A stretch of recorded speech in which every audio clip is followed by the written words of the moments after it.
Alright, today in DaVinci Resolve, we're going to be exploring the basics behind color grading. So that is going anywhere from your in DaVinci project settings to get the most out of your grades, all the way through my personal color grading process, and finishing up with the video you saw in the intro. So going from flat, ugly looking footage to the beautiful, fully graded, finished product. That's pretty much it.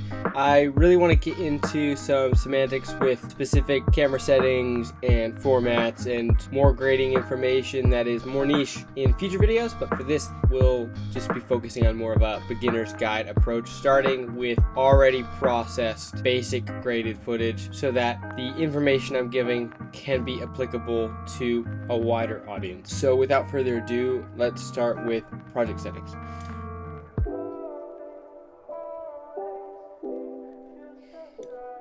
Here in project settings, we have our master settings. These are not really all that important for your color grading settings in particular. Anyway, that's beside the point. Point is color grading. So in my project settings color management section, I'm going to go down to timeline color space. Now by default, this is set to Rec 709. I want to get a little bit more out of my color. And so Rec 709 is the standard. I recommend you export in it because it will give you the least grief when trying to put that footage everywhere without any issues, any color incompatibility issues when you're uploading to websites like YouTube and Instagram and Facebook and wherever else you want to put your media. But that being said, it does cover less of the color spectrum than Rec 2020. So I'll bring up a graph here. You can clearly see that Rec 709 covers a much smaller portion of the visible spectrum than Rec 2020. There are more full coverage color spectrum codecs and formats, but that is not really to get into with this particular video, as it leads into more of the semantics that I mentioned briefly at the start of the video, and it's more advanced and not really something that beginners need to think about or worry about. If you're interested, I will make another video on it at some stage because I find it fascinating, but for now we'll just be covering the basics and sticking to that Rec 709 and Rec 2020 and not worrying about the other formats out there. And so Rec 2020 is plenty. It's a little bit better than Rec 709. It just gives me some more leeway when I'm playing with the grading. So I'm going to set it to Rec 2020. I'm going to make sure the output color space is still Rec 709 because we do want it to export in Rec 709 so you don't have any compatibility issues. And then make sure the gamma is set to 2.4. You can use 2.2 or 2.4. It's really difficult to actually get a cohesive answer online as to the difference of 2.2 and 2.4.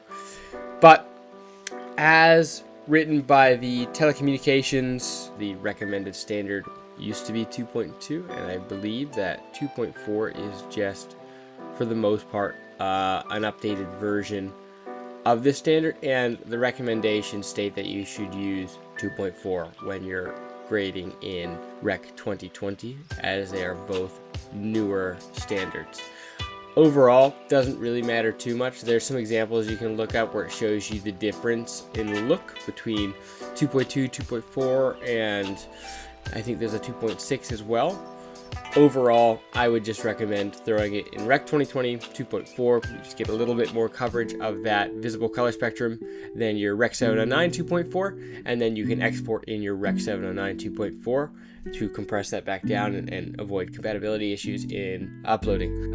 So that's my settings. Now, in the timeline here, I'm just gonna grab a random clip. I just had a project I finished in Canada that I have lots of footage from, so I will grab a clip from that on, let's say, day 1.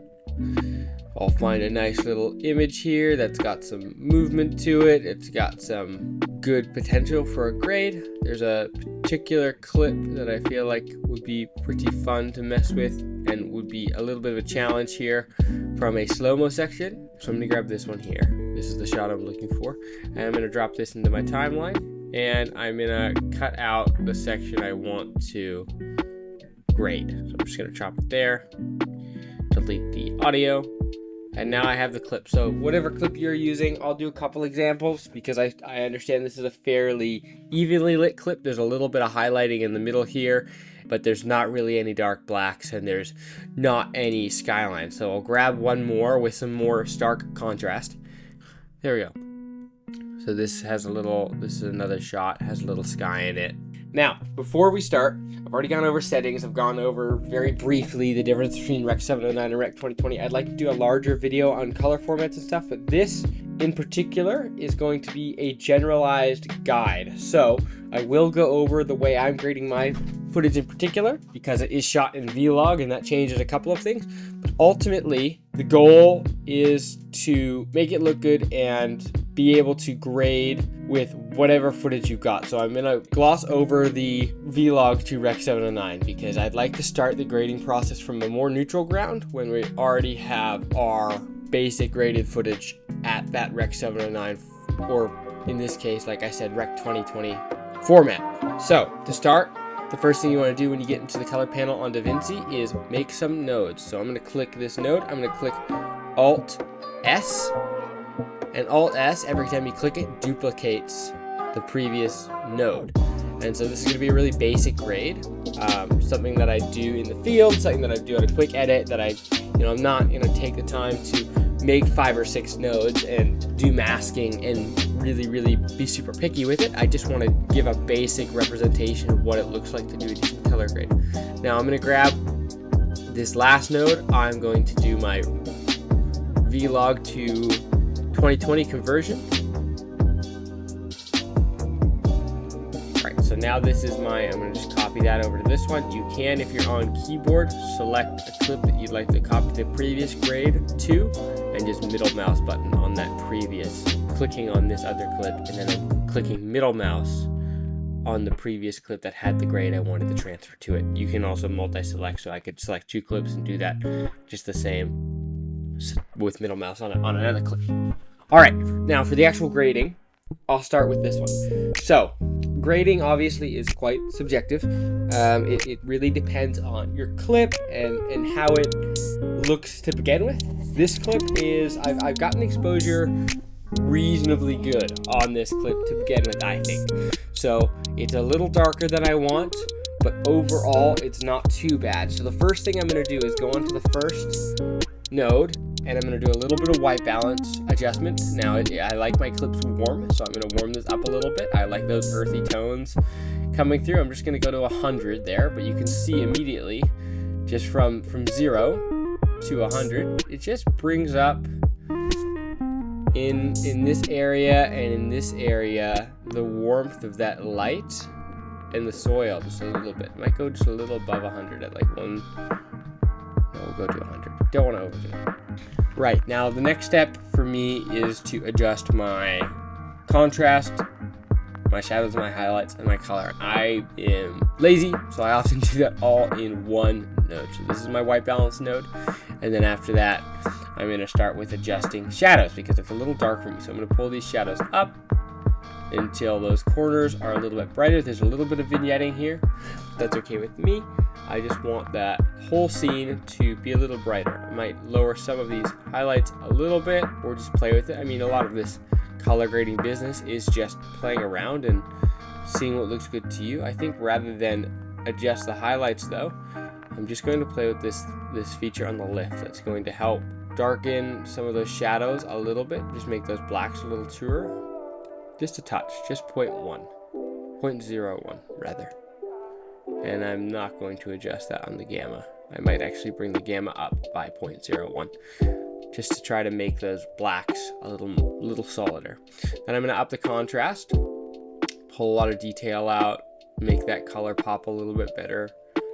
I'll up the details a little bit as well, just a tish. You don't want to go overboard with the details. It'll create a lot of noise. You can already see there's some noise in this area here that's going to be a little problematic that I might have to sort out with a denoise later. And then I'm also going to pull this color boost up. Now you can see what I was talking about. Obviously this is really exaggerated, but you can see how all of my slow-mo footage, all of this magenta and this blue pops way more than it should. This is actually not too bad in this example, but I gotta be just gentle with that color because I want it to look good. So I'm just gonna go sort of 25 on there, roughly. And then I think it's looking good, but there's still a little bit of problematic color with this. There's noise, and it's just overall too blue. It's nice and warm through the center of the scene, and then these wheels and the highlight on this rock has this weird blue tint to it. So in terms of spot fixing, things like that, now there's a lot of ways to go about this, and you might hear a lot of different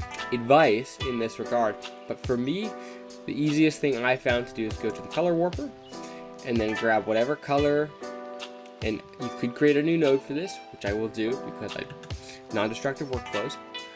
And then this is just going to be my color warper node. So now I'm going to go and I'm going to take, I see there's blue there, so I'm just going to get the blue here and I'm going to push it towards white. And you can see, if you look at the wheel, if you look up here, as I do that, it removes that blue hue, turns into more of a true gray. And I'm going to push it down from the purples a little bit. I'm going to push it up from the teals a little bit and just nudge all that in. And what this is really playing into is, from a cinematic perspective, the 30-60-10 rule, which is, again, a concept that I'm not going to get into in this video. Although, if you are interested in color theory and learning more about it, I would be more than happy to make a video about it specifically, because it's really, really interesting to me and I do enjoy talking about it. But again, not for beginners. That I think is for another time. So moving on, just gonna get rid of some of that magenta hue as well, because I noticed that was peaking a little bit more than I like. And so now I'm much happier with that now. Now I think that that scene is looking like the way I wanted it to. You know, if I go over here, I can see I pushed. If you look down here when I'm hovering over with the picker tool, you can see I've pushed all of that blue back towards the neutral center, and it's no longer being problematic. There's this little weird green here, but I think that's actually lichen, so I'll leave that one. And you can see the blue highlight on the rock too is still a little tinted, but it's much better, and it's not something that a normal viewer will really notice. And so now if I go back to the color space, you can see off, on, off, on. If you look up here, you can really see it's not a huge difference, but when it's there, you definitely notice it. And then there's my contrast and shadows, which makes a big difference, which is all done there. So now we get this beautiful, nice, it's a little noisy, but that's okay. It's only a 1080 shot clip. And you always double check it to make sure there's not too much weird stuff going on. I notice there's a little magenta going through there, so I'm going to adjust that really quickly. All right, and then I think that's it. I think we have it. I don't see very much haze through there. It's all pretty neutral, warm tones like I was intending. It's got good detail. The scene looks nice. And then the only other thing I might do is throw on like a denoise effect, like this, like a noise reduction, onto all the way out. There we go. And now you can see, took a little detail away from that tire there, but I can already tell, like, there's no noise at the back. It brought back some of that detail, and now you have something that looks like a much smoother, crisper shot, and it's color graded well. So that would be my process. Obviously, it's not playing back at full speed because it's doing a lot of work there in my computer, but that's what I would do for that shot. There's my basic color grading process and workflow, and I want to start doing more of this content, and I really hope that helped. So please, by all means, let me know what you think, and yeah.